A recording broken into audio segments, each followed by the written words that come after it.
A circle full of dogs. We put in work. Let's go out there with a bunch of crazy dogs.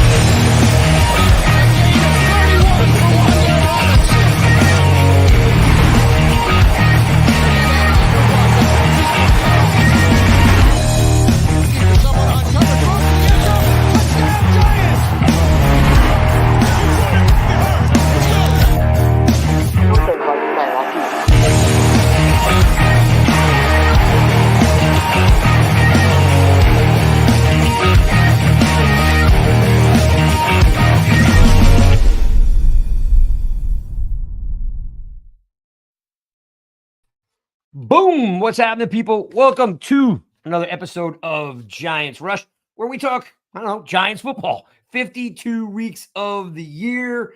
Excited for a win, right? Let's talk a little bit about that. The Giants beat the Cleveland Browns in Cleveland on the road. The Dog Pound is not an easy place to win. So we'll take it either way. But great win on the road. Jones goes 24 for 34, 236 yards, 2 touchdowns. I got Justin Pugh in the house. He's hanging out with us. As always, we love to hear from him because who knows O-line better than he does? And this offensive line is definitely producing, and we're really happy about that. The kicker thing, I don't know. We still got some issues there. Singletary, 65 yards. We got 45 yards receiving. Flott, McFadden, and Banks through the lower of the tackles. Dexter with 2 sacks. Nabers, 8 for 78, 2 touchdowns. Very good workman-like type of day. Let's bring in the guys. Again, thanks for hanging out with us. Appreciate it. I got Alex. Bang. Alex, what's up? What's happening, dude? Dude, it's a Victory win Monday. Yeah. I was like trying to give stuff away today. I was like, just whatever you want. Just come to my house. Take my furniture. Whatever you need. Car right outside. Take it. Yeah, I saw the negativity. People are like, "Oh, we should be tanking." It's like, dude, it's week 3. We're not talking like that. We'll talk about them too. Let's bring in Sean. What's up, Sean? What's up, dude? What's going on, man? My first Victory Monday as a member of the Rush team, so it's nice to have it. Nice to have it. Without a doubt, dude. Without a doubt, and you're rocking the Joker jersey. Compliments of crypto. Yeah. See, Joker showing on the back. It's pretty sick. Love it. It's sick. Well, let's get to the big guy because the big guy he's probably like, he's back. He's home, so he's probably hanging out with a whole bunch of dudes, partying, hanging out, doing his thing. Look at him. There he is. What's up, man? What's up, guys? I'm not home. I'm actually in Hoboken, New Jersey. I'm getting ready to go to this game on Thursday night. Come on now. Well, I meant like maybe you still had a second home in the area. Maybe when you went to Arizona, you got rid of it. I got rid of the house when I left. I mean, it's expensive. Sorry, I'm turning it this way so it's easier to see. All good. I sold the house in Jersey. I'm at a friend's house right now. I got the all 22 up on the computer behind me, just diving into this game. Nice. So I appreciate you guys having me on. Yeah. Well, like I said, when you come to town, look, everybody wants your attention. You're the guy. You are the one, you're easy to get along with. You're very refreshing, voice in Giants community. So we're excited as fans to have you back. For what it's worth, though, you come to town, we just call up a restaurant and we could do the podcast from a restaurant, right?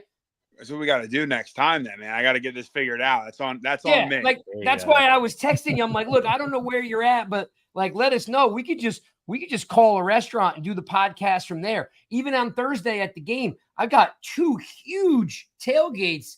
We can do a ton of stuff. We'll feed you. In fact, the Red Bulls chef is my chef.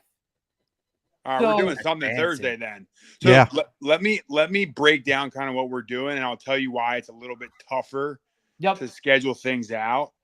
So basically, I'm going to every Thursday night game. So I did the Chiefs, I did Miami, I did the Jets, Eagles. I'm doing Eagles, Baltimore, Cleveland, Cincinnati, and I made a rule that I'll go support the home team.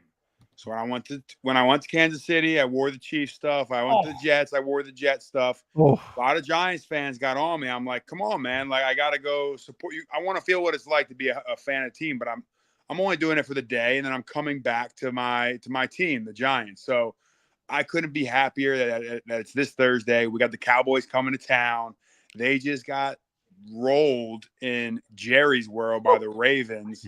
Yeah. And then to a pleasant surprise, I mean, I don't think like I had us winning the Commanders game, and then I had us winning this Browns game. I don't think a lot of people had us winning this game this week. So I am super excited that I mean, dude, we were one catch away, one Malik Nabers catch away in Washington from being 2-1 and in first place in the division. So like I'm very, very optimistic of what I'm seeing on film, and I can't wait to get there on Thursday. I got sidetracked because I'm like all excited about the game, but we'll figure something out because I'm like going to try out food. I'm going to get like some gear. Okay. I'm debating on what jersey I should wear to the game, like which Giants player, current or former, should I wear? Well, if I could throw any 2 cents in because of your position, if you're gonna wear a Giants jersey, you got to go like old school lineman, dude. Like I don't know, like you got to go like Jumbo Elliott. Yeah, or I was thinking Kareem McKenzie. I was thinking he could go Chris Snee. Can you go guard? That's because right you play both, right? You play tackle and guard. You go Snee. Yeah, you got to go old school. The issue is getting those jerseys, though. That's the issue. It's tough. Snee jerseys aren't growing on trees out there. Dude, listen, I can. Well, your Strahan. Strahan might be easier to get. Yep, I'll tell you this: your size comes into the issue because I can go on eBay right now and get you a Chris Snee jersey.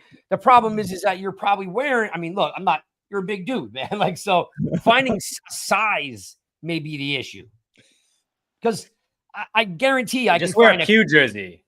Yeah. I mean, that's kind of an asshole move, right? I can't show up in my own jersey looking like an absolute asshole. I mean, that's what New Jersey's known for, Justin. So that's the coolest part of it. Yeah, no, he doesn't know the that. LT behind you. That's a good one. Yeah, I was going to say that at first, but I'm like, oh, you go O-line. And listen, I'm flying up for Florida to be at this game. So, yeah, we definitely got to figure something out for sure. But, yeah, I mean, go LT. You can never go wrong with LT if you want to go legend. Well, wait. So he went – wait a minute. We know what? We're going to put some thought into this because, you know what? He went to Syracuse. He's a PA guy. You know what? We're going to have to do a little homework. You know, DeVito. on what guy either went to Syracuse and played for the Giants. Wait, what'd you say? DeVito. It's true. Go DeVito. I was going to say like, or a PA guy. Like he's like, I think you're a Council Rock. Yep, kid, right? Council Rock. Yeah. So like, we might have to do some work on that. All right. Well, let's not. Sorry. Let me not distract. Which jersey? We can talk about all the greats and who I should be wearing for hours. Yeah. I got. By the way, everybody. People in the comments, you know I love you, but you guys are nuts. I mean, of course, as normal, he says Guy Whimper. I'm like, why? Why are you guys so fixated on Guy Whimper? How does he keep making his way back into our mentions? It's insane. Joe Morris, Pugh. Joe Morris, Syracuse legend. Yep. Giants legend. Yeah. That would be kind of like a since you got some commonality there. Here's another question I have for you. I was talking about bringing some fans to sit with me. Yep. And then people were like, do you really want a bunch of drunk fans that you're responsible for the whole game? And I'm like, oh, that's a good point. Do I want to be babysitting this game? You know what, though? People are going to get so jacked up, you know? That is 1,000% accurate. Yes. Because you got to get jacked up with them, so you don't have to be like you're like we were all equally. Yeah, well, if I'm getting tickets and then all of a sudden I roll in there with a bunch of like belligerent, like everyone's looking at me like, dude, what you brought these guys in? I don't think it would start off that way, Justin, because I think like one, they would be respectful, but over a period of time, I think after a while you might be like, oh, maybe this wasn't such a good idea. I'm like, what's the craziest section within the stadium to go sit with the best fans? Maybe I just go find them. Once they're already in, once they're responsible for themselves in there. There you go. That's probably the better idea.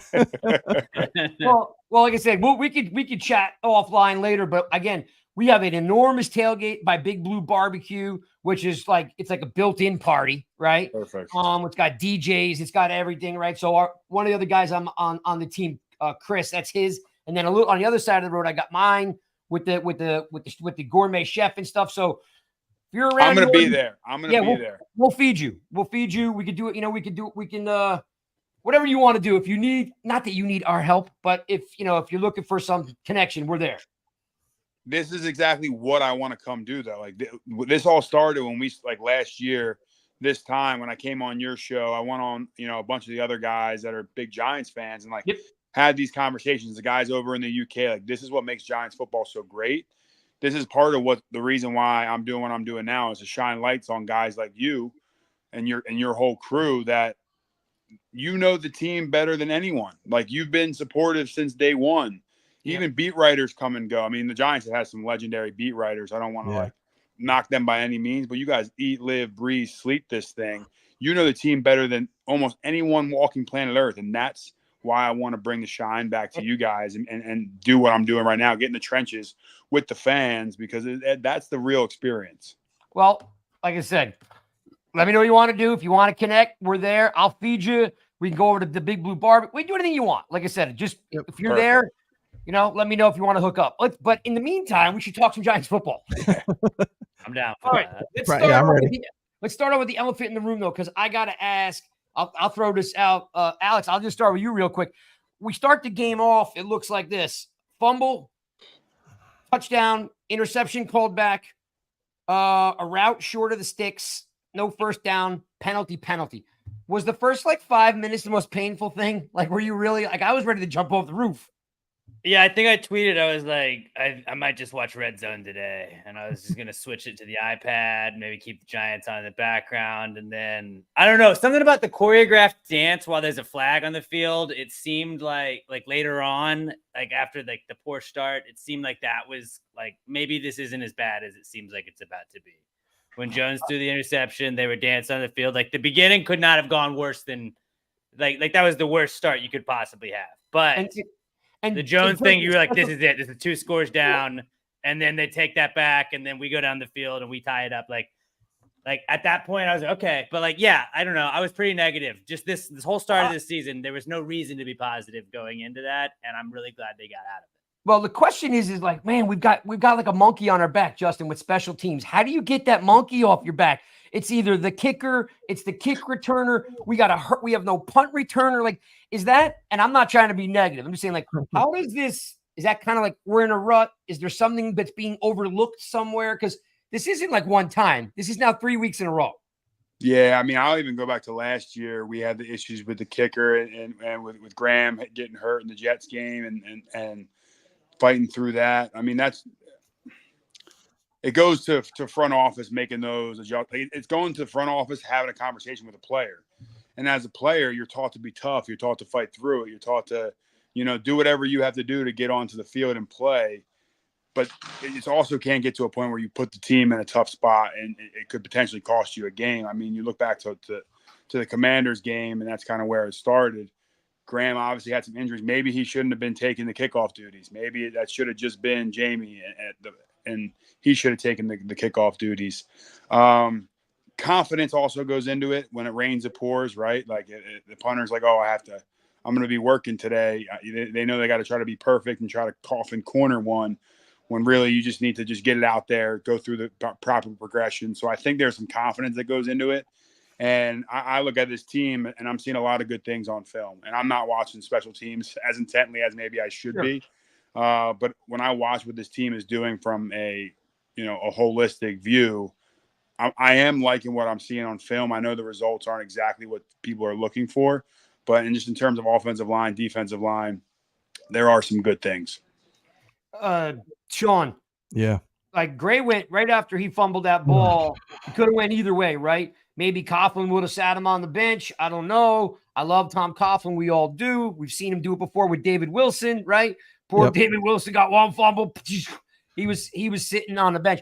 Gray went right back out there. And I don't know what school you're from, but we need to figure out this special teams thing. As Justin was saying, the meat of what's going on is good. It's on its way, right? We're cooking a steak. But right now the vegetables suck, and I don't know how to fix it. Yeah, well, my initial reaction was get him off the field. Don't bring him back out again, right? And then my other thing was they're going to kick it right back to him again. That's exactly what they should have done, and they did it. And then my third reaction was stay in the end zone. You get the ball back at the 30. It's a new rule. What are you doing? That's football IQ to me. So there was a couple of reasons why I was why is he still back there, right? And again, I'm And then my other thought was, oh shit, he's gonna fumble the ball again. They're gonna kick it to him. He's gonna bring it out. He's gonna fumble it again, right? So I'm glad it did, and I'm glad it worked out. But I mean, Justin, let me kind of ask, like, when you guys, as an offensive unit or defensive unit, you see that to start the game, or you see that with a player, like, what's kind of your reaction? Because listen, we're all human, right? So you're like, oh geez, not, but what's kind of your reaction then going on there?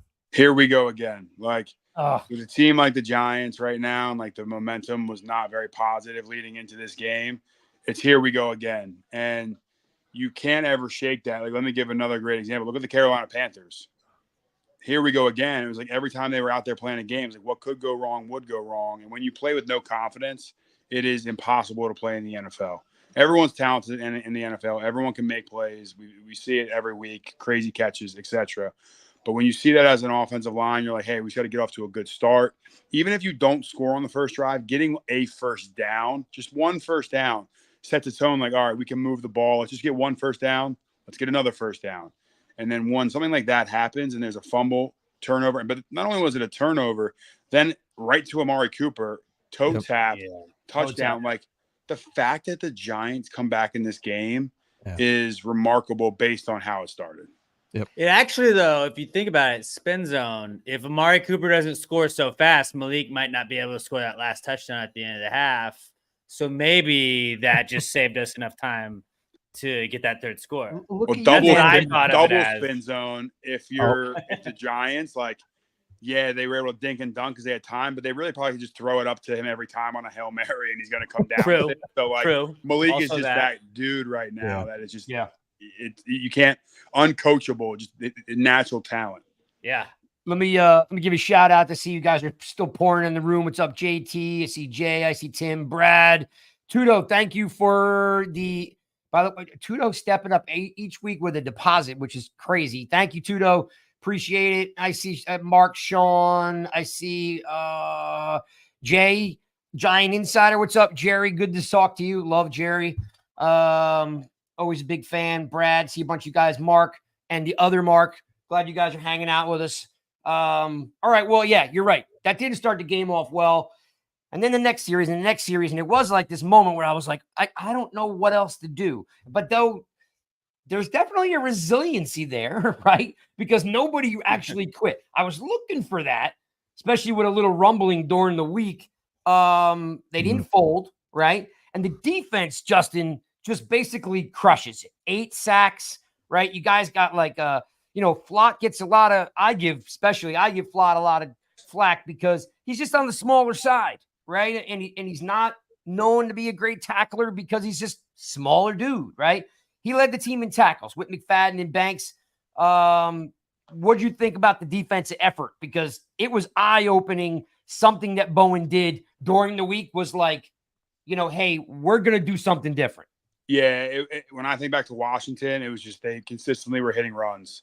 It was just never a point where, like, the Giants were attacking. It was always like they were on their heels catching the entire game. And my biggest fear with the Giants defense was depth on the defensive line. And what Bowen did in this game was he dialed up the pressure. It was Jason Pinnock coming on to pressure. It was going to a 5-man front, putting Bobby Okereke up on the ball. They're always bringing a 5th guy. And when I tell you, watching this film, I've never seen an O-line and a quarterback not be on the same page like the Cleveland Browns were. And it only got worse. Like, there was tackles for the Cleveland Browns, their starting tackles, just straight up blocking the wrong players, fanning to DBs, like not knowing who they were supposed to block. So I don't know if that's on Deshaun, getting them on the wrong guys. I don't know if it's just mass confusion by the defense. But the Giants were attacking. They were swarming. It was aggressive. It was fun to watch. Like, all the things you want from a defense, they were doing. And it wasn't just like, hey, we're going to try to put 4 out there and beat you with 4. We're going to go out there and be proactive. And that was refreshing to see. Yeah. Sean, we've talked about the fact that, Bowens, he came right out in Hard Knocks. Yeah, we're going to beat you with 4.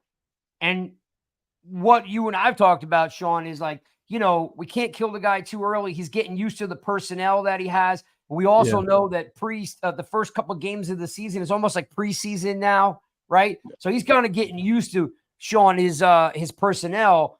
I know we've talked about it. I think the blitz percentage was like 57%.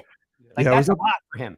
It was up there high, yeah. And I was just going to ask you that. I know you're on the offensive side, but it seems like again, it took Bowen 2 weeks to figure out what his guys could do, and then against the Browns, he used the strengths of his players in ways that he hadn't done with other teams because he has different type of personnel. Is that something you saw where he was putting the right guys with their talents in the right positions to be successful? Yeah, I mean, I look at the edges. Like, I look at the guy, Jason Pinnock just keeps jumping off the screen as a guy that I keep seeing. Like, they motion him. The defensive backs were getting in there making tackles. Deontay Banks, yeah, there was a couple plays he wants back, but I'm seeing him, go in there and try to lay the wood and hit guys. Azeez Ojulari stepped up and he flashed on the screen. And you've been waiting for that next guy because it can't just be Dexter Lawrence every single time. Like, he was dominant against Washington. But one guy you can take out of the game. When you're swarming, you don't know who to block. They're going double A gap mugs. Isaiah Simmons was in there making some plays. Like, McFadden looked. He's been great all year. He's flying around. Like, there must have been a test of manhood speech at some point during last week. Like, hey, we just went out and got embarrassed, and we didn't stop the run against the Commanders. Like, and they played angry. They played pissed off. They're just swatting at it. Like, they're scratching, clawing. And that is something that was a hungry football team back against the wall. They go 0-3 with Dallas coming in on Thursday night. Like, everyone's talking about draft picks at that point. And right now we're one game out. We could be in first place with one catch going the other way. And it's crazy what a football win can do. And I think this is going to be confidence, because I truly believe, and I'm not just saying this because I'm a Giant, I truly believe the Giants are going to get after Dallas on Thursday night. I gotta say, that makes me so happy. I know, right? Especially coming from him. I love that, right? I gotta say this, and I know we all know this. I tweeted this out today. I was working on a deadline, and I couldn't stop thinking about it, so I tweeted it out. I mean, Dexter Lawrence is him, but it's beyond that, because here's the thing that listen. So I said that he was the best defensive player in the league, and the guy shot me back and said, maybe you're not familiar with TJ Watt. And I said, here's the thing. I love TJ Watt. Wow, we think we lost Sean. I love TJ Watt. He gets after it, right? And but a man at 342 pounds should not be able to do what he does. Mm-hmm. I mean, he's taking on double teams and chasing down Deshaun Watson, who we all know is an amazing athlete. And one step behind him is a 342-pound man trying to sack him. And it's like one step, and he's sacking that dude. He got the. He was chasing him to the sidelines early in the first half, or late in the first half. Like, he should not be able to do that at 342 pounds. Every year, he's not a guy who got paid and checks out, right, Alex? He's not. Those guys. Listen, no offense to Justin, no offense to any players. There are guys that play for contracts. This cat plays every down, every game, every week of every year. I don't know how this dude's not a defensive MVP candidate. He's incredible. He's playing at an unprecedented level this year. I mean, this year he's even exceeding what he even did last year, and that's the crazy thing about it. The only issue is there's TJ Watt, but Myles Garrett is those would be the other two I would say would be better than him. I hate to say it, but I've never seen a guy do what Myles Garrett can do, Dex inside 100%. The one thing I have to Myles Garrett may be the one person keeping the Cleveland Browns, because they look more dysfunctional than any team I've seen on film yet this year. He may be the one person keeping them around. Yeah. And he's a warrior too, right? Playing. He gave Andrew Thomas his worst game since his rookie year, probably. Yeah. The fact that someone can make Andrew Thomas look normal, right? He still didn't play bad. Myles Garrett's get off is unhuman, however you want to say that. Like, it was the thing. He should never, if he's healthy, he should never come off the field. And there's not a person in the NFL that can block him. As a lineman, do you just think about maybe I'll retire? When you're going against a guy like that, I went against Aaron Donald for 11 years. I went against Aaron Donald. He's the only other person that I could compare him to. But Dex is coming into that conversation. Now that Dex is putting back-to-back years, early on in Dex's career, he would get stuck on blocks sometimes. Mm-hmm. Dexter Lawrence is also the best. Now Dexter is the best defensive tackle in football. I thought Aaron Donald was for his 10-year career. Those type of guys, you got to surround them with talent, because they're win you a Super Bowl put the guys around him to help. Like if you're doubling him, he makes it so it's 9 on 11 football, because you got to put 2 guys on Dexter Lawrence every single play, and other guys need to step up. That is what happens when you have him. Here's a sincere question. From the outside looking in, right? He's a special guy, but what's that one thing that makes it so extraordinary? Like I know when you look at a wide receiver, they're at full speed in a step and a half, right? Off the line, 1 step, 2 steps, that cat's at full speed. What's that Dexter Lawrence, Myles Garrett thing? What's that one thing that's unhuman, as we were trying to figure out? Yeah, Myles Garrett's get off. Like, he gets out of his stance faster than anybody. Like, you can look at, like, I'm not the biggest PFF fan. I think there's some things fall through the cracks there. It's somewhat of a good baseline. If you get beat on a play, we all know you got beat on a play. Like, but they track how quickly Myles Garrett gets to the quarterback, and he's almost a half second quicker than anyone else in the NFL. So his get off is insane, and his play strength is insane. Like, I remember when he was a rookie, I put my hands on him for the first time, try to block him, and I'm like, it's like hitting a cinder block wall. Guys aren't supposed to feel like that. And then Dexter Lawrence is totally different. It's overpowering. Dexter Lawrence hurts players that try to block him simply because, like, they can't compete with the size, strength, speed that he has. And those are the 2 biggest things. Like, Dex is just going to run right over you. Like, I don't know he's a juggernaut. He's just the juggernaut. He's going to run through a brick wall. There's no stopping him. You put 2 guys on him, he's going to knock them both over, and he's going to hurt guys. The Cleveland Browns didn't have an offensive line to finish the game. That's part of the reasons the Giants won. Like, guys were just tapping out going against Dexter Lawrence. Like, they just didn't want any more. And to make guys quit is an insane stat. It's an insane trait to have. Unbelievable. All right, so defense steps up. There was some struggles a little bit. Banks definitely, is a work in progress. I still like him, but again, young Amari cat. Cooper's very good. Amari Cooper's very good. Savvy. Yeah. Savvy veteran. Absolutely. And by the way, he's very smooth doing it, by the way, right? Yeah. Like he's just not flashy, just goes out there and gets it done. But defense, again, night and day, right? Whatever Bowen decided, whatever, what was what Justin just said, like some type about manning up, and they made it happen.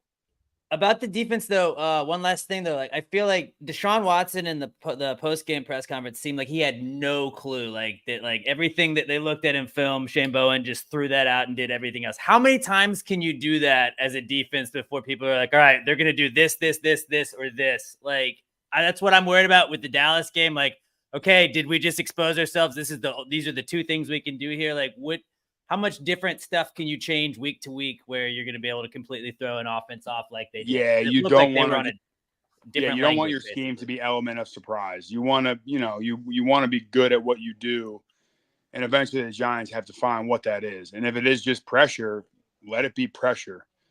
I do get nervous pressuring Dak Prescott. Yep. As much as people hate on Dak Prescott, he is a good quarterback. Mm-hmm. CeeDee Lamb with the ball in his hands is very, very dangerous.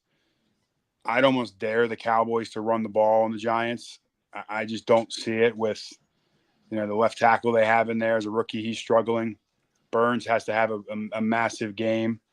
Dex is going to neutralize. There's 2 All-Pros. The best guard maybe of all time plays for Dallas. Tyler Smith, the left guard for the Cowboys. There's going to be a good battle in the interior. I would dare the Cowboys to run the ball on the Giants. So I think you're going to see. Okay. I would go a little bit less pressure, maybe just getting 5 down fronts. I wouldn't even get in 5 down fronts. I would do a little mixture. The Commanders ran the ball well.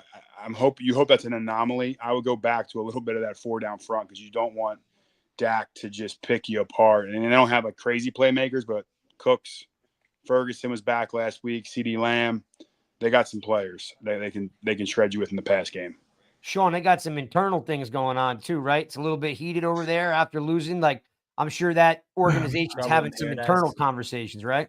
Yeah, they are. And so we're catching me at a good time, I think. I'm just kind of, to your point there, Justin, I'm kind of wondering if it seemed like even though they were pressuring the Browns, they still had the receivers covered, like they were bracketing, they were doing the right thing. So I'm wondering if maybe not as much pressure, but you still bring some, because I don't know if these guys, it doesn't seem like they were built to just be, hey, we're going to bull you guys over. It seems like they need to be aggressive. They need to blitz. They need to do things, because they're not those huge guys who can be like, you know what, we're going to come at you. We're going to knock you over. We're going to beat you up. It's more they need to use their speed and aggressiveness. Is that fair to say? Yeah, I could definitely agree with that point. I mean, I think it's early in the downs. I'm not heating them up on first down. I'm like, hey, let's see what they do with the run game. I don't think Zeke is, but you definitely have to sprinkle it in. You found something that worked. We're not going away from it. I'm just saying, I don't know if, look, Deshaun Watson, I don't know if he wants to be on the football field. Like, there's times you look at him and he looks bored with the game and he doesn't want to be there. Yeah. Dak is not that guy. Like, you're going against Dak. I'm telling you, he's going to make you pay if you try to heat him up 50, 60% of the time. CeeDee Lamb will make you pay because you have to go one-on-one coverage sometimes. Like, CeeDee Lamb's also, like, I'll even put CeeDee Lamb's, Amari Cooper's great. CeeDee Lamb's on a whole nother level. CeeDee Lamb is the top. I mean, like, it's looking like we got ourselves our own version of CeeDee Lamb in the makings right now with Malik, and I know we'll probably talk about him, but you got to double him and force him to beat you with the run. Like, that's how I'm going to this game plan. So sprinkle that in. Don't make it like a heavy dose of pressure nonstop.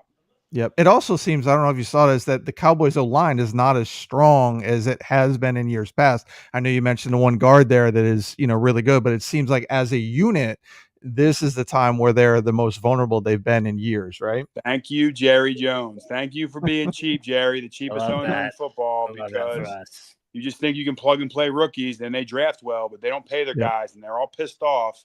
You got old guys in the interior D-line that are a little beat up right now. You got two rookies that you're trying to play on the O-line, and it's biting them in the ass. And thank you, Jerry Jones.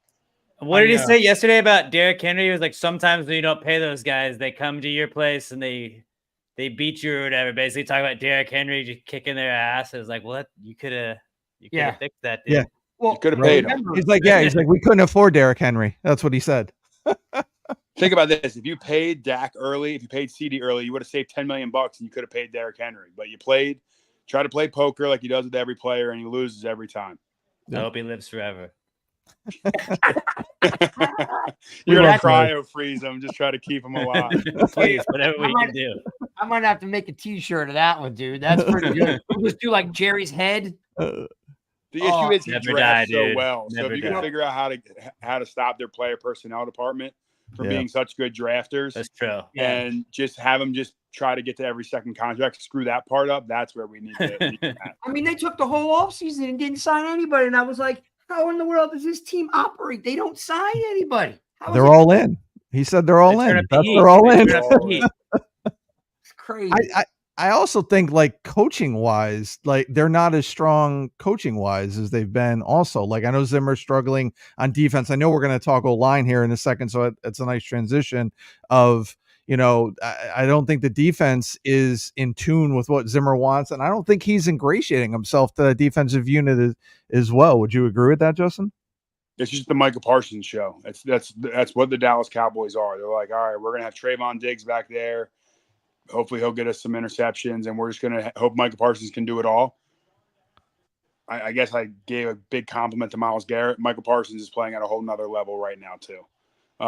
He's playing. He talked about being like an assassin. We got to stop Micah Parsons. So thank God we got Andrew Thomas. He's going to bounce back. He's a professional. Like, he'll play. He's going to play lights out this week. No question about it. Michael Parsons is the one guy on that defense that you're worried about. And DeMarcus Lawrence, he's going to make plays. But when we talk about our offensive line, like, I love what Jermaine Illuminar is putting on film. Like, there's plays where you're not going to win every rep. It's offensive line play. He's getting out of his stance smooth. He's got a great punch. Like, so we'll get to the O-line, but it's Michael Parsons for the Dallas Cowboys. And I want to mention this because a couple people today on Twitter were, of course, off the rails about all sorts of things. You're only allowed to dress 46 of your 53 bodies, people. So you guys are going crazy about backup kickers and all this nuttiness. You're only allowed, just I'm here for you guys to let you know. Throw all those concepts out. You can only dress 46 of your 53 people. They don't turn those into something like, I don't know, Justin, 90 minutes before kickoff or something like that. Like, yeah, so all you people with this conspiracy thing and Dable doesn't know how to manage the roster. Dude, you can only dress 46 guys. Like, so Can you still wear the uniform though, like Russ Wilson did? Don't even get me started on that. Like, if you were just standing there, could you be like, I wanted to suit up, coach? I've never seen that in my entire career. So I don't know. Did he show up to the stadium that way, or did he go get dressed? Like, maybe I'll throw my pads on and just stand in the stands. There you go. Like helmet and all. Oh my God, that would be so funny. Oh my God, like Pugh's making it big time, and he's funny. They'd be like, "What is going on with this guy?" All right, well let's put a bow on that and move over to the offensive side of the ball, which is super cool because we haven't had any offense for so long, and here we are scoring touchdowns. You know, we swapped 26s, and all of a sudden Devin Singletary's like, what did I say when I started the show? Devin Singletary had 4.1 yards a carry, had 65 yards on 16 carries. Then he threw in another 43 yards of receiving for 10.8 yards, almost 11 yards a catch. Like, the cat's really pretty good. He doesn't get a whole lot of credit. You know what I mean? Like, he really doesn't. You know, I guess he hasn't had that breakout season on, you know, Buffalo or Houston. But, Justin, like, this is kind of what the doctor ordered, I think, because for me, and Sean is an old running back too. I mean, this cat hits the A and the B gap, and he's up on the second level like this. And nothing against Barkley. Barkley leads the league in rushing. We get it. We know who he is. Him and, you know, Whitehall, PA guy. We get it, right? We wish, you know, a lot of us wish he stays. The other half wish he went. What do you think about Singletary? Because it seems like it's what the doctor ordered here. Yeah, I mean, first, just to put a bow on the Saquon. Like, look, the Giants wanted to go to a different direction. So Saquon got paid. The Giants wanted to go a different direction. Like, I'm not mad at Saquon at all. I love Saquon. I wish he was still a Giant. Don't get me wrong. Yeah. But moving on, hopefully both sides are happy. The fan bases can, don't be mad at Saquon, but whatever. It is what it is. Devin Singletary, when you turn on the film, he pops out. Like, I watched the game and I was live reacting to it last week. Devin Singletary is doing things to defenders that, like, you just love as an offensive lineman. It makes you block longer. It makes you block harder. He is that dude. Like, he is making a difference on this Giants offense in a major way. And they're playing physical. They're running the ball. When he gets out in space, he's making multiple people miss. He is making defenders look silly. He's running them over. He is doing his thing. So I got to give a major, major shout out to him because I think he's just a dynamic running back. And Tracy is going to find his own within this offense as well. But Devin Singletary he's running back one. And, Sean, we just got to clean up those fumbles. I mean, that's really his only thing. I mean, changes the complexion of both games. Between him and Saquon right there. It's fine. Yeah. I like Singletary a lot. I was happy when they signed him. I told our audience, our fans, that he was going to surprise some people this year with what he can do. Missed tackles. Yep. Like you said, he hits the hole hard. He makes a cut, makes people miss. And, you know, again, as a former running back, it's nice to see that's what you want. Right. And I know our line appreciate it, like you said, but again, just those fumbles, he's got to clean up. That's the only concern I have at this point. It's refreshing to watch him hit that A gap, that B gap, and he's up on that second level where, you know, Saquon, he liked to do a little tapping a little bit. You know what I mean? He liked to stretch it a bit, you know? So, and don't get me wrong, nobody stretches it better than Saquon does. Yeah. But it's just refreshing to allow them to run between the guards and run between the it was just like, look, Joe Shane said he wanted to allot his dollars elsewhere. Like, that's just the philosophy that Joe has as a GM, and that's his right. That's why he was hired to do that job. So I can't fault him. I can't fault Saquon for going and taking the money, because go put on that Philadelphia Eagles film. I also watched their film. Like, Saquon, he won that game for them. He won he's won 2 of the 3 games. Film. Which one? The Atlanta game. Saquon was still the best player on the field. Just that last quarter, though, like that. I'd seen that before. Oh, that's all. I mean, best of wishes to him. I hope he doesn't win that many games, but best of wishes to Saquon. But you don't want to see Eagles winning games. That's for sure. Very so let's get back to our team. I got to stop. Yes. But like I'm just saying. So this leads us to the O-line, gentlemen, because I gotta shoot here in a second. Yeah. Tell us what you're seeing, because it's massively improved. Footwork looks good. Teamwork, it's gelling. Everything that we've been wanting for years, Justin. Like, what are you seeing? And what's the difference? Is it JMS with a maturation process? Is it you already alluded to Illuminor? Like, is it one guy? Is it? And by the way, all the kudos goes to Sean. He's been on the Brasillo thing since the minute he showed up at Newark Airport, as coaching makes a difference. No, coaching definitely makes a difference, but having a bunch of pros and having guys that can come in and play off the bench, because look what happened with Cleveland. You lose your left tackle. Your center's got to go to left guard. Your right guard goes down. You got to bring in a backup. Like, that can easily happen in a game, and you have to have depth. So when you look at coaching up guys, getting them ready to go play, but Andrew Thomas is an all-pro. We know that. Left guard, Runyon was playing left guard, or Illuminor was playing left guard. Runyon was playing right guard. For them to switch and have the success they're having, I love what both those guys are bringing to the table. Runyon's just been super consistent.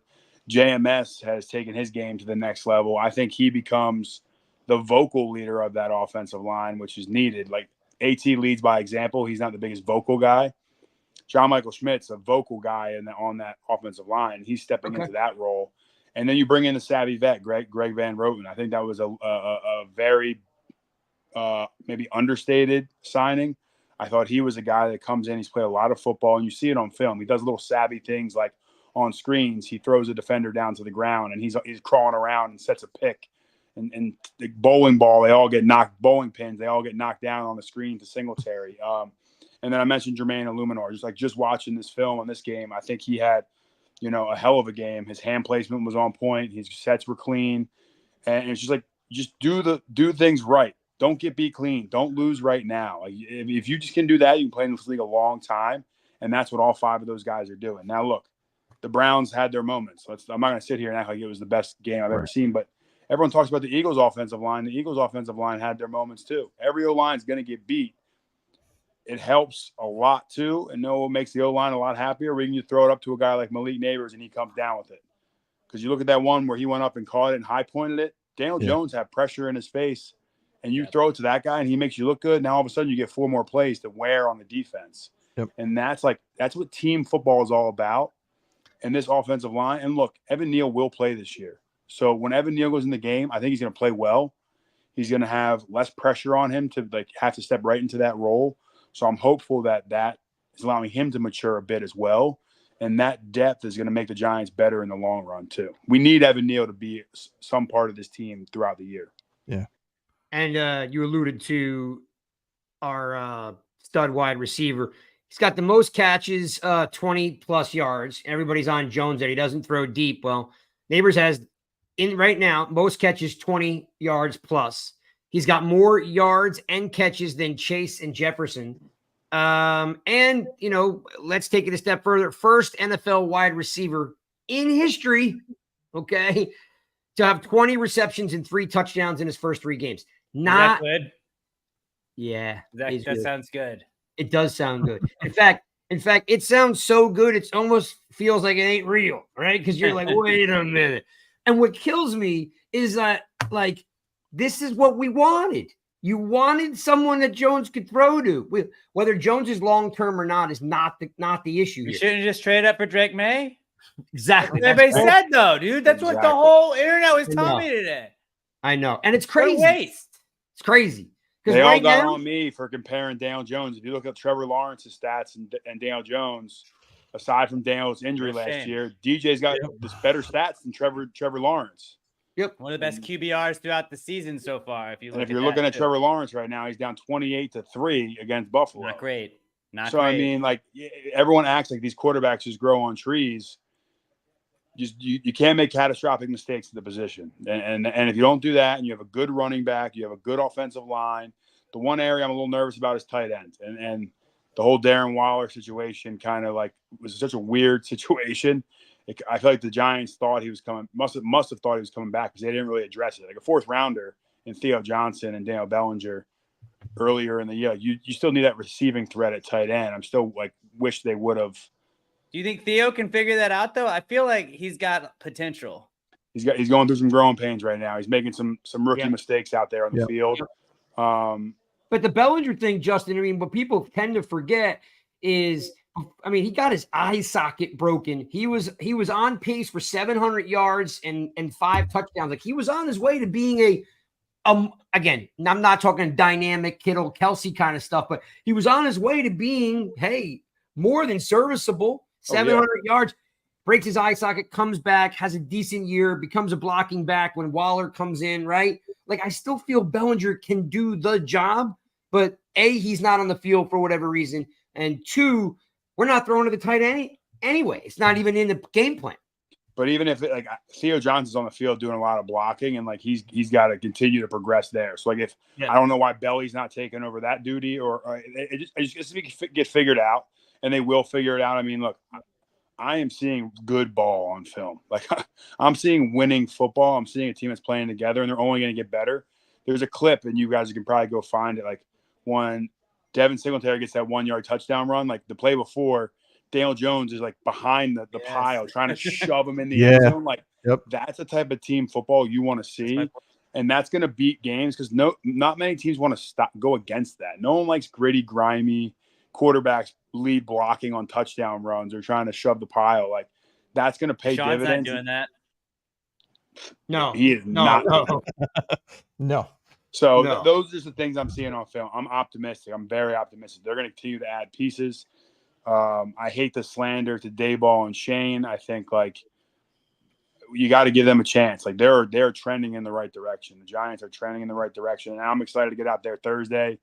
Like I said, we're beating the Dallas Cowboys on Thursday. It's just a matter of how.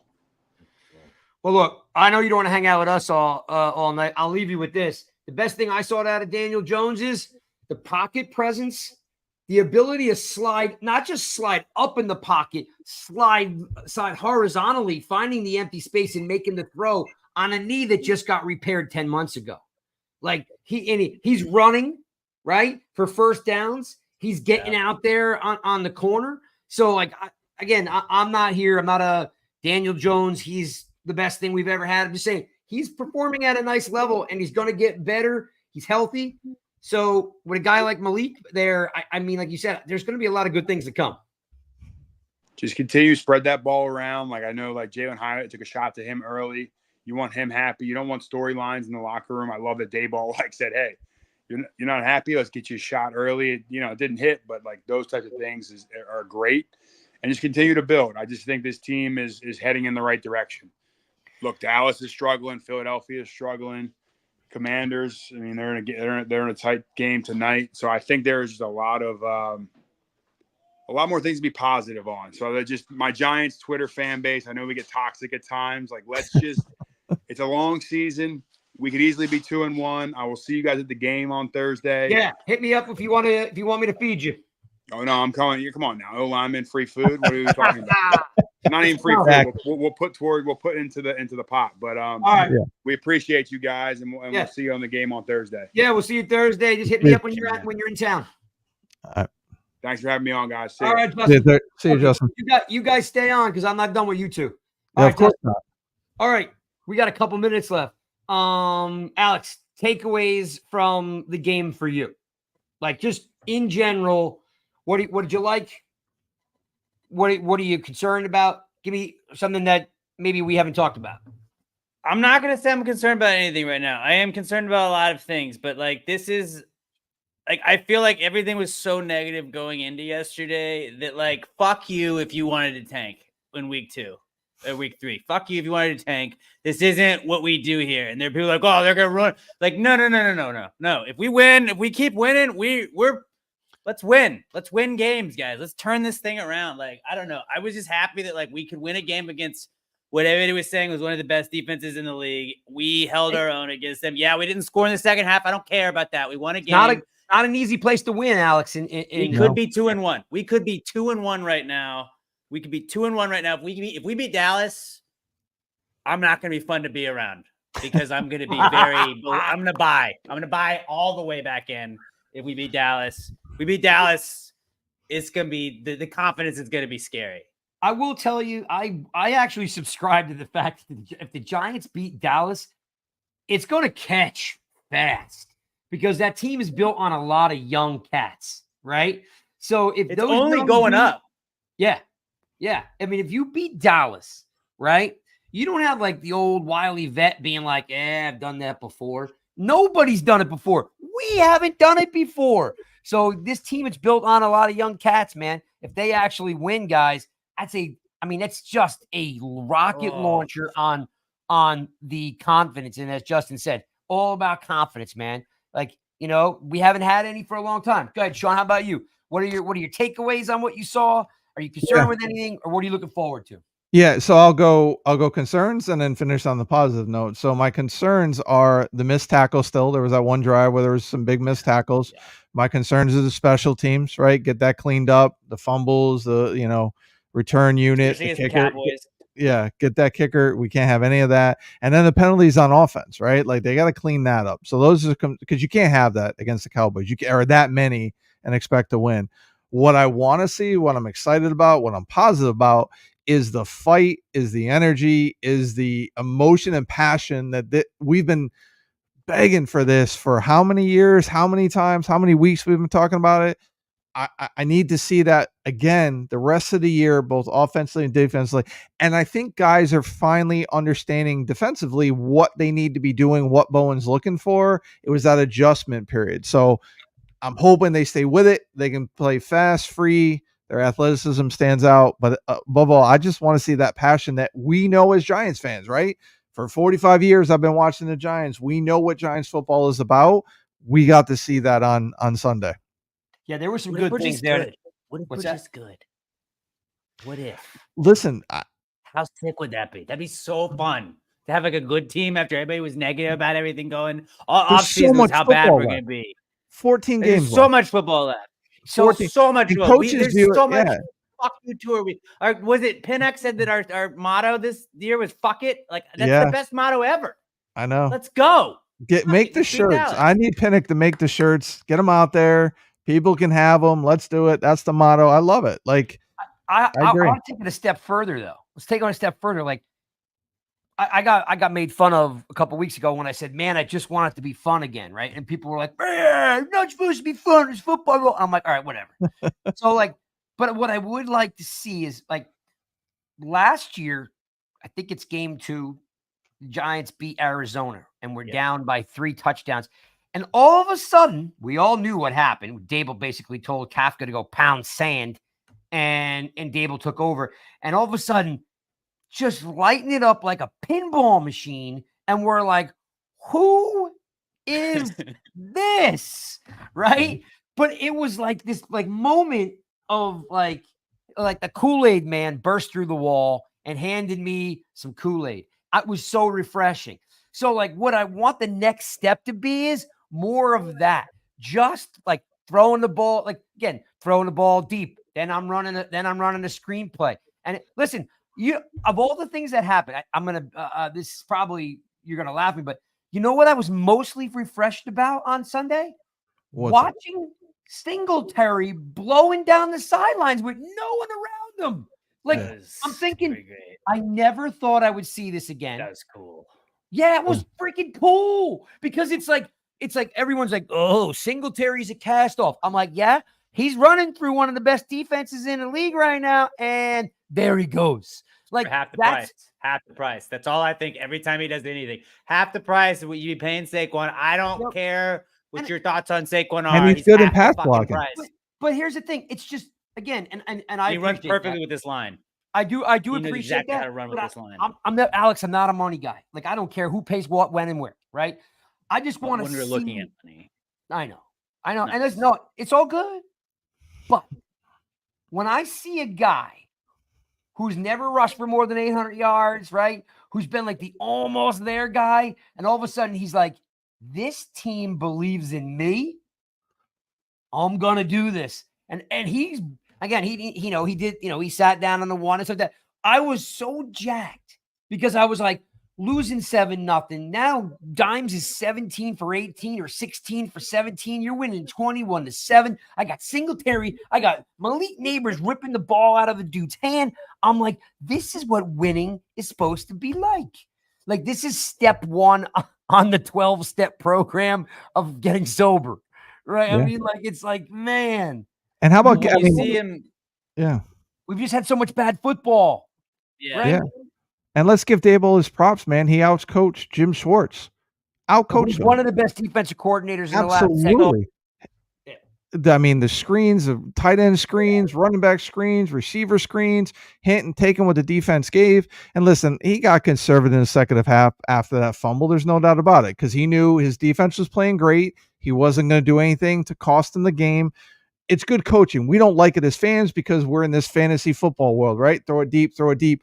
Yes, teams are taking away the deep ball. It's across the league right now, and people have to understand that. But he called a great game in that first half. He did exactly what he should do to beat that defense. Listen, Minnesota has made everybody look bad this year. Daboll was rusty week 1. Week 2 was definitely better with play calling from him. Minnesota might just be good. Yeah. Yeah. He hadn't called plays in 2 years, right? So he's got to get back into the rhythm of things.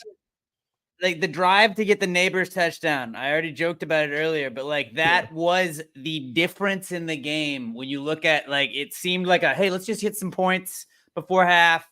And Nabers comes up clutch, gets us that touchdown. That's the 7 points that we need right there that end up being like, okay, cool. We can either put this game away at the failed kick, or it gives Singletary the ability to go down like that. And I think that Daniel Jones with the deep balls, I feel like a lot of people are saying he's sailing the deep balls. I think he's just trying to make sure he doesn't get picked. And I think a little bit of it is him being scared, because if you looked at it, he overthrows everybody to where he's like, my guy gets it or nobody gets it.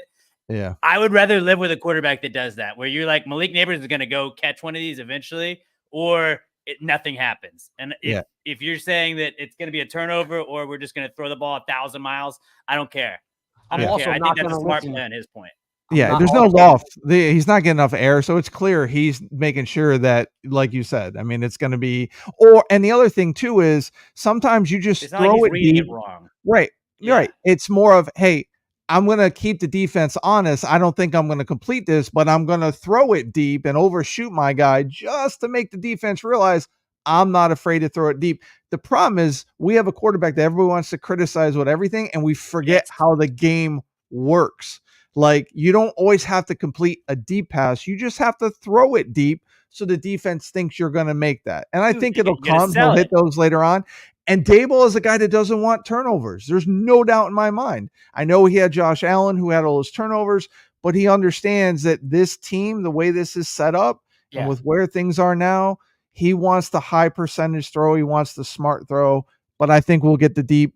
That timing will get better as we move along. And the team's not what's scary about that, though, is that Malik Nabers at LSU, everything he's done for us right now is what, like, also he was good at that, but he was good at, like, hit him with the ball and he's going to go deep with it. And, like, when Daniel and him figure that out, get out of here, league. You're done. You're done. It's over. He's going to be the best receiver in the league before we know it. And, like, all he needs is just some time, Alex, too, right? Because it's going to take some time, right? Because he started going up against, more number ones, more press, all those things he's going to work on, which is going to be a maturation process. Right now, he's just waking the league up and putting them on notice, telling them, hey, look, I am here. I can play. So he's going to see more press coverage and shells, and he's going to see high safety. He's going to see a lot of that stuff, but that's fine. That's what's going to make him better, right? Each week he's going to get better, right? Yep.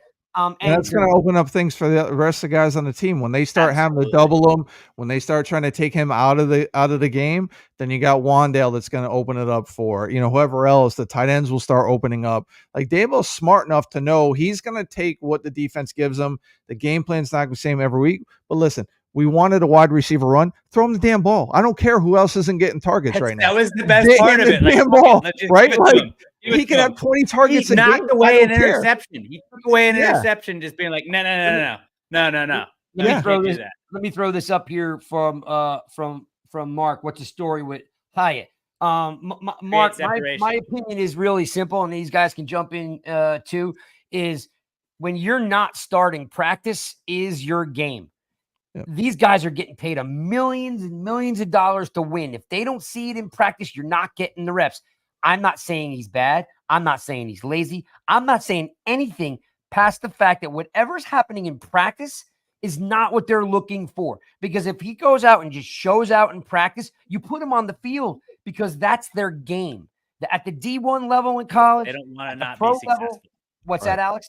They don't want to not be successful. Exactly. They're going to put the best guys out there. Exactly. They want right now. They're like, man, can you imagine if Slayton and Hyatt were catching everything? And and we have Nabers. They want it to happen, but something's not clicking at practice. And then the second thing is keep your mouth shut. You can't go out there and whine when you're 2 years in the league that they're not using me right. Like, dude, suck it up, grow up, and keep working. This is not a prima donna league, dude. Like, you know what? It's just not. And I don't think he said anything. I know the person put it out there. I know he's a friend of the show, but I don't believe that was a real story.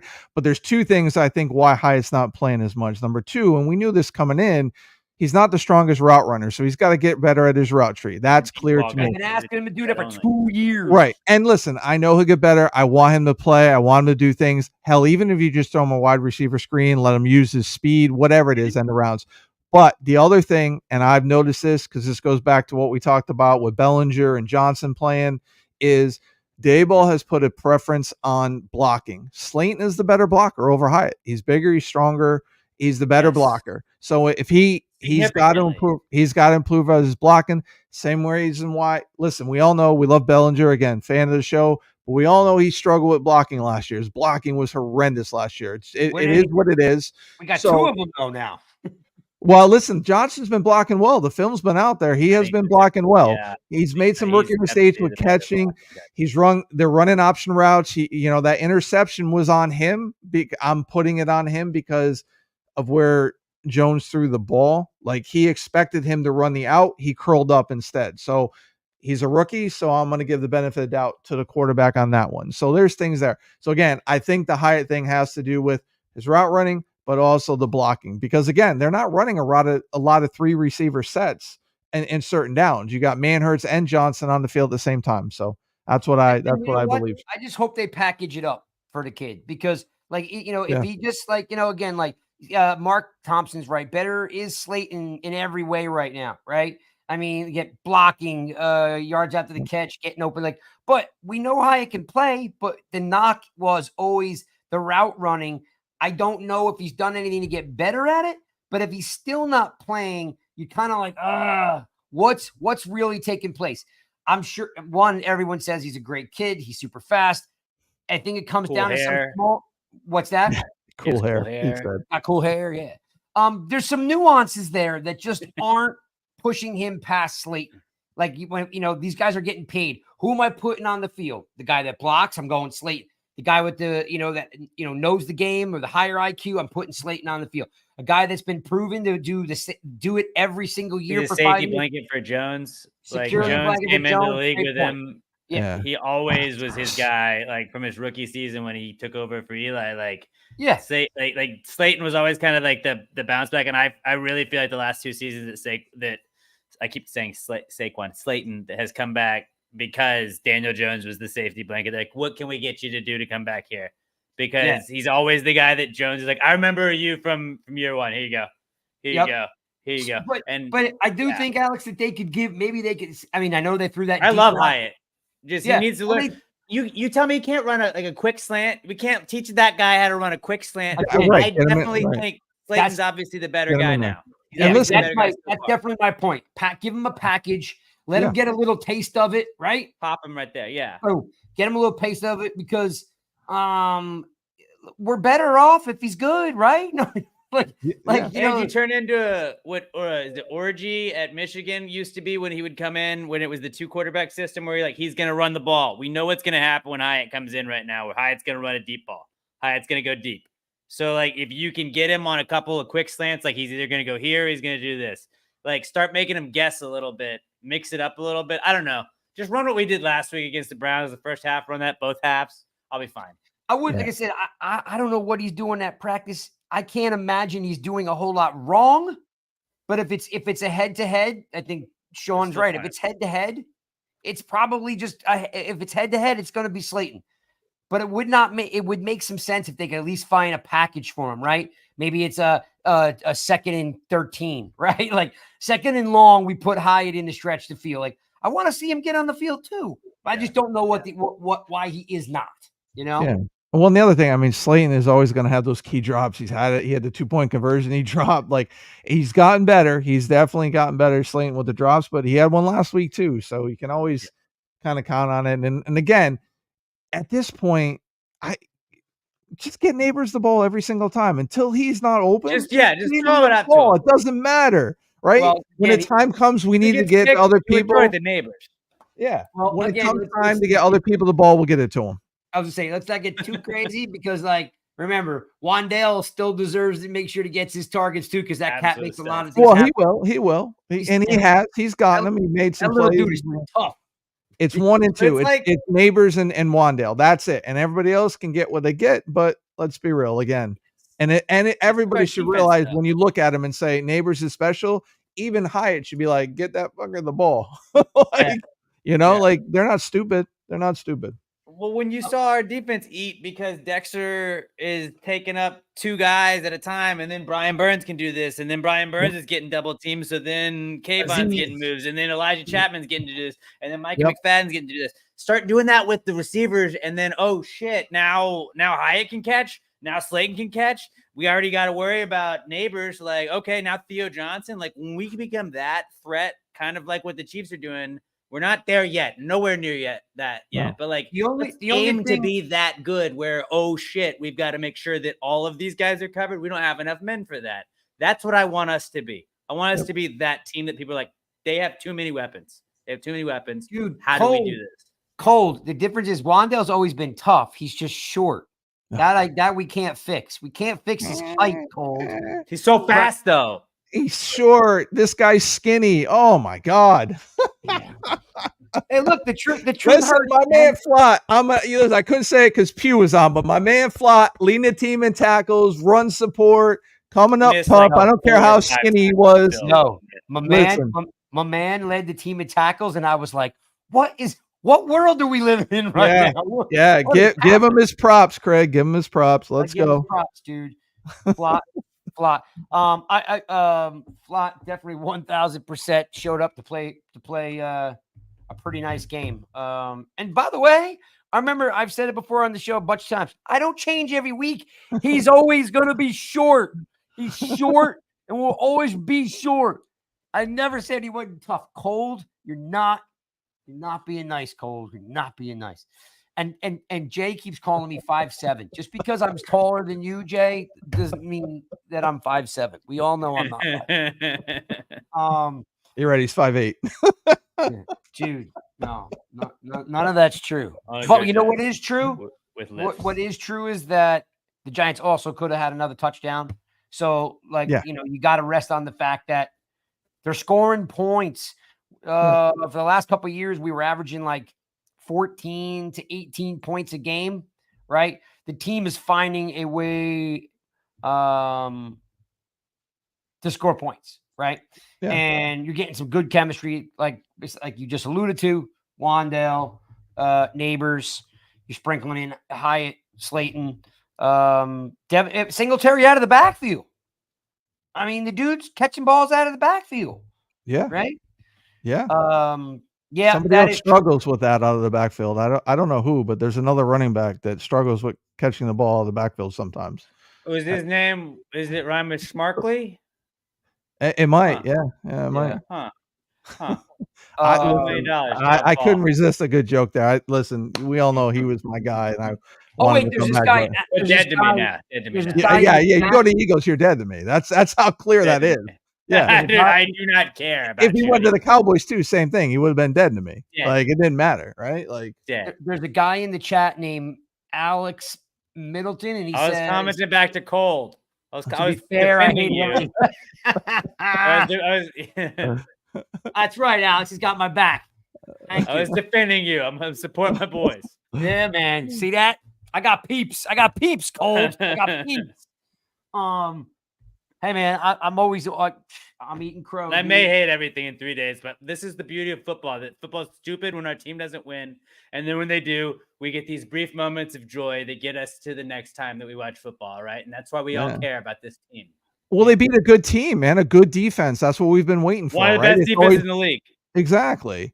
So, it's encouraging now that we should be able to compete with the Cowboys. right? Like that's what we wanted. That was the measuring stick. Can we compete with them? If they win, I'm And going to be so unbearable. I'm going to be absolutely unbearable for the next week. I will be right behind you with that, my man. I'll be right behind with you. Mark B had a good point. We really need Drew Phillips back. So that was I mean, he was standing on the sideline, so it might just be, I didn't get any updates today. I think the injury report comes out tomorrow. So yeah, he didn't practice. Yeah, he didn't practice today. Him and somebody else, right? So because like that dude just can flat out play. I mean, and he's nasty. Like I went to camp with Chris, and the dude got in 5 fights with Detroit. I was like, yo, I love this dude. I mean, like, yeah, that's what we need against the Cowboys. Him and Nubin coming up and playing tough, playing strong. Like, there's that physicality. Just got to clean up the tackling. Like even on the sacks, a couple of missed sacks. Simmons missed, but again, that's because you can't hit the quarterback. So these guys are worried about getting penalties. Yeah, all that stuff. Just that part of the game just sucks, right? Yeah. You can see it because they hold up the way they come after it. They're worried about, like, it's clear. Although, by the way, if Myles Garrett is on the Giants, he gets flagged for at least 2 roughing the passer calls because that was like 2 seconds later and easily Jones got crushed. They felt bad, I think, about the pick 6 that they called back, even though that was the most blatant. Like when I saw Browns fans saying that was the bullshit. Roughing the passer. It was like you jumped into his helmet with your helmet. That's Did the you watch him on the sideline? It doesn't matter how hard you hit him. Yeah, it's clear. Right into his helmet. Like, come on, man. The guy on the sideline was doing this. He's like, I did it. I did this. But then, like, come on, you can't do a full 15-man celebration with a fucking flag on the field, you idiots. Like that was jinxing the game right there. Yeah. That was what really probably cost. I mean, the Giants played well, but that was when Cleveland was like, we're done. We're just going to forfeit this game because we're going to do a stupid celebration. I think what Justin said was the best, that Dexter's just out there manhandling and hurting dudes. They dropped like 3 offensive linemen yesterday. I didn't feel bad at all. I think I was watching Talking Giants today. Justin Pinnock was talking about the James Franco meme where it's like first time, where they're all about to get hanged. And it was like, this sucks. Yeah, you're right. Without your whole offensive line. Yeah, I don't fucking care, dude. I've been there. This is your turn. Yeah, it's like Groundhog Day. Yeah. It was like every 5 minutes later, there was another guy down. And then 5 minutes later, there was another guy down. And the last 5 years of my life. No, I will not feel bad for you. I was waiting for Bill Murray to start coming on the screen. I'm like, what's happening here? Yeah, exactly. Right. One guy they benched him and then brought him back out, and he got beat for a sack the moment they brought him back out there again. You suck. Sit down. Oh crap! You don't suck as bad as they thought. Come back in here. And then he gets beat again. It was man. And dude, think about it. Like if it's not for that fumble on the opening kickoff and how quick they score, they may only score 7 points that game. Yeah. Like really think about it. I do want to see them get. We may not have cared though. Would our team have just sucked the whole game? And like, do we need to just get punched in the face right off the bat and be like, "All right, let's come back"? Not against the Cowboys. That feels like such a Giants. Not against the Cowboys. Yeah, not against Dallas. Not against Dallas. Not against Dallas. None of that shit early on. It's all got to go good. It's all got to go good early on. Yeah. There's one guy on that team that has single-handedly, I mean, literally, I have never seen one guy, except Lawrence Taylor, I've never seen one guy single-handedly beat a team every game that they play, except for Lawrence. He single-handedly beats the Giants by himself every year. Like, I'm not kidding.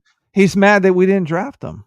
Well, he's doing a good job of repaying because I'm sure because he should. Now we got a line. Now I got a line though, so we're good. Well, Alex, I am telling you, just for fun, go look at the dude's sacks. I won't. The last 5 years. It's insane. I'm not going to because it'll make me sad. Yeah. I'm not going to do that. I'm going to just look at the positives, and the positives are that we just won our last game and they just lost their last game. And that's what I'm going into. And they don't have Malik Nabers, and we do have Malik Nabers. A lot of people forget that. I'll say it again. They got to get faster. Like, get into play, get in the huddle, get out of the huddle. Start sprints in practice every day. I wonder if that's intentional. I wonder if that's intentional, though. But stupid. The play clock's the play clock, dude.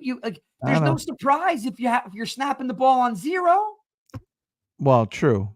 I'm But just I mean, saying, like, if you're a defensive end, and you're watching the clock go down, I don't even need to watch you snap the ball. I'm going on 0. Like you I agree. gotta that team has gotta move faster. Don't know what it is. They're just too freaking slow. Maybe Kafka's up in the booth messing it up. I don't know. But something's got to change there. Dude, great show. As always, Pugh's super cool. Maybe we'll get to hang out with him. I mean, I'm not going to hold him to it, but maybe he'll hang out with us on Thursday. We definitely got to follow up with him. I mean, listen, I put the guilt on him. I'm flying up from Florida. Like, he's got to be there. That's pretty good. So that's pretty good. You follow up with him. You make it happen, Craig. He said he'd be there. And Be Blue Barbecue, right? Like, he's a lineman with barbecue. That's all you need to say. Yeah, that's what they're built on. My chef is the Red Bull chef, and like the stuff that he makes is just between the two, absolutely. So we're gonna hold him to that. He said it's what he wants. Like, this is why he's doing the Thursday night thing. He wants to hang with people like this, what they're doing, the tailgate and all that stuff. Yep. So absolutely. And again, I'm flying up for Florida, so make that shit happen. All right, man. Yeah, I know. Easier said than done, but I will make that happen. Well, thanks for hanging out with us, guys. Great show. You guys are awesome as always. Shout out to Jay for the I guess you would call it the Rush Joker gift. Thank you very much for that. He looks good wearing it. He'll be wearing it Thursday night. Yep, he'll be wearing it Thursday night. So shout out to Jay. Always appreciate that. And all you OGs out there. NYGiantsRush.com. Check that out. I have no idea what's going on in the fantasy league because Spartan, as normal, has not updated us. I'm assuming he must be losing. That's why he's not updating us. So we'll check into that. But we have to get him at all the games, all the away games from now on. I feel like we need to fund him. Spartan, because they win games that he goes to. That is true too. Maybe you guys were in Cleveland. If you were, I know LPG and him were hanging out. So yeah, maybe we just need to send Spartan to all the away games for us to win. I'll fund that. I'll help fund it. Not completely fund it, but I will help fund it. Alex, that's called Alex doing the moonwalk. Yes. Alex will fund the. I'll give $20 per game. I'll get it done. It's what we do here. I'll double that per win. Oh, he's stepping up. Ooh, some games. Money bags over there. Look at that guy. All good stuff. I'm not, but I'll go into debt. I'll go into debt for it. Exactly. And he's a new dad. He needs his money. Money. Right. Yes. Good all the way around. I thought Jones had a nice day. Nabers had a great day. I love the fact that there's 8 sacks, and man, did they spread those puppies out. I mean, Thibodeau finally showed up a little bit at the end. Aziz surprising a bunch of dudes. Like, I know we make fun of him for being injured all the time, but man, if he is healthy, he contributes. You know, dude, I was shocked how fast McFadden was. He came blitzing out of nowhere with speed. They need to use him more on blitzing. That's his strength. I've said that for a while. Like, send that man on a blitz. It's what he's really good at. Everything else is clogged up with how good we are on the line. Like, McFadden can just run rampant, and it's insane. Yeah, had no idea drops back. McFadden can just murder people. Yeah. And dude, and let's not leave out Pinnock. He's got like he's on pace for 17 sacks. On pace for 17 sacks this season. Can you imagine our starting safety had 17 sacks? That'd be insane. What if? Well, listen, we got that 3 safety look, so we can use him as the blitzer. Absolutely, anything's possible. Also, shout out to Dexter Jones for not being a sexual assaulter. Shout out to him. I think not a lot of people were talking about that, but shout out. My quarterback does not assault women, and I'm a big fan of not assaulting women. So where did you find that photo, Alex? Which one? His girlfriend, Deshaun Watson's girlfriend, posted a picture of them kissing, and I was just like, no, not that one. The one of like McFadden, McFadden tagging him. Oh, dude, that was not it. I got banned from the Giants Reddit. I posted it last night. It was Deshaun Watson's girlfriend posted a picture of him kissing her before the game, and then I blacked out her face, and I posted getting sacked 8 times and sexually assaulting a bunch of women. And that was him kissing that. And then the Giants Reddit admins were like, we don't like that. Don't do that. So I can't. God, Alex is a beast, dude. He's just, but hey, we're pro women here on this podcast. Absolutely. We're pro women. All right. Absolutely. Not absolutely. Because the one that I saw on Twitter was McFadden's like somehow he's got like Watson People like that mid-air. disrespect women was Deshaun Watson. Yeah, I couldn't figure out what Watson was doing. It looks like he was trying to jump over McFadden's head or something. Just couldn't do it. Well, Sean, did you see the picture? I did not see that picture. Look I'm at surprised. his timeline. It's got like Watson's like trying to dunk or something. He's like 5 feet in the air, and McFadden's like holding him up and stuff. And I'm like, what are these two doing? Like it looks like he's trying to dunk over McFadden's head, which is not probably hard because he's not very tall. But anyway, look at the picture. Okay. Anyway, all good stuff. Yeah, Reddit's insane. He definitely has a lot of good stuff there, but also is the Wild Wild West. No rules or too many rules, depending on who you ask. Too many. We will see you guys next week. Here's how this goes. On Wednesday, the Rush Hour preview show with the Truth and Chris Nails will be Wednesday. If you guys want to hang out with them. That's actually tomorrow. They're doing it tomorrow because of Thursday show. Moved it up. Sorry, they moved it to Tuesday. Yep. Tuesday. So see Rush Hour tomorrow. You guys, if you want to find out like what the nuts and bolts are of the Dallas Giants game, Sean and I and Chris will be in the parking lot hanging out. I'll bring some stuff to give away. I don't know. I got some. What do I got? I got some stuff around here. Stickers and stuff. I'll do that. So if you guys are there, hit me up, DM me or something like that. Let me know you're in the building. We're gonna be hanging out. Maybe we'll be hanging out with Justin Pugh. And we hope so. Thanks for Justin as always. Bang. Net Worth Podcast if you're going to check out what he's up to. And you guys go watch the rest of Monday Night Football. And we will see you guys next week when we are. What's our record going to be, Alex? It's going to be 2-2, baby. 2-2. Let's fucking go, Giants. Deuces, baby. Oh, fuck it. Let's win. Deuces, baby. Deuces. We'll see you guys next week.